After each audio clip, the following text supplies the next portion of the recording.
भाद्रपद मास के कृष्ण पक्ष की अष्टमी को देश भर में जन्माष्टमी का त्योहार मनाया जाता है। इस बार ये पर्व 30 अगस्त यानी सोमवार को मनाया जा रहा है। देश भर में जन्माष्टमी की धूम अभी से देखने को मिल रही है। लड्डू गोपाल के वस्त्र, गहने और पूजा के सामान से मार्केट अटा पड़ा है। लोगों में भी जन्माष्टमी को लेकर खासा क्रेज देखने को मिल रहा है। बता दें कि इस दिन भगवान श्री कृष्ण ने मथुरा में जन्म लिया था और फिर गोकुल भेज दिया गया था, जहां उनका जन्मोत्सव बहुत धूमधाम से मनाया गया। जन्माष्टमी पर लोग व्रत रखते हैं और रात 12 बजे के बाद उन्हें स्नान करवाकर नए वस्त्र और गहने पहनाए जाते हैं। इतना ही नहीं, कान्हा जी को तरह तरह के व्यंजन का भोग भी लगाया जाता है। इस दिन कान्हा जी को 56 भोग लगाने की परंपरा का रिवाज है। क्या आप जानते हैं ये परंपरा कब शुरू हुई और उन्हें 56 भोग क्यों लगाए जाते हैं? आज हम आपको इसी के बारे में बताएंगे। भगवान श्री कृष्ण की माता यशोदा उनके लिए 8 पहर यानी दिन में 8 बार खाना बनाकर अपने हाथों से खिलाती थी। एक बार ब्रजवासियों ने इंद्रदेव को प्रसन्न करने के लिए तरह तरह के पकवान बनाए।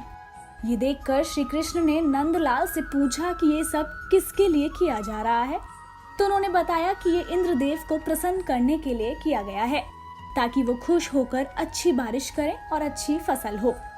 लेकिन श्री कृष्ण को ये बात कुछ समझ नहीं आई और उन्होंने कहा कि इंद्रदेव का काम ही बारिश करना है, तो उनकी पूजा क्यों करनी, बल्कि अगर पूजा करनी है तो गोवर्धन पर्वत की करें, क्योंकि इससे फल सब्जियां मिलती हैं और पशुओं को चारा मिलता है। ब्रजवासियों को श्री कृष्ण की बात सही लगी और उन्होंने गोवर्धन की पूजा शुरू कर दी। ब्रजवासियों को ऐसा करता देखकर इंद्र को बहुत गुस्सा आया और उन्होंने गुस्से में तेज बारिश कर दी। सब जगह पानी पानी हो गया। ऐसे में गांव वालों को इस कहर से बचाने के लिए श्री कृष्ण ने गोवर्धन पर्वत को अपनी एक उंगली से उठा लिया और पूरे ब्रज की रक्षा की। भगवान श्री कृष्ण ने 7 दिन तक अपनी उंगली पर गोवर्धन पर्वत को उठाकर रखा और 7 दिन तक कुछ नहीं खाया।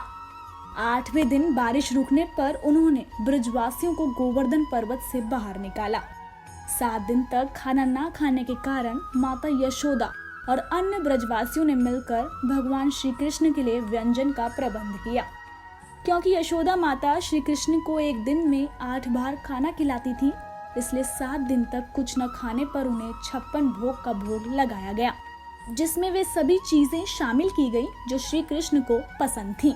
आपको बता दें कि जन्माष्टमी के दिन लोग भगवान श्री कृष्ण का आशीर्वाद प्राप्त करने के लिए उपवास रखने के साथ ही भजन, कीर्तन और विधि विधान से पूजा करते हैं। ज्योतिषियों के अनुसार भगवान श्री कृष्ण के जन्म के समय रात 12 बजे अष्टमी तिथि और रोहिणी नक्षत्र था। अष्टमी तिथि 29 अगस्त दिन रविवार को रात 11:25 से शुरू होगी, जो कि 30 अगस्त को देर रात 1:59 पर समाप्त होगी।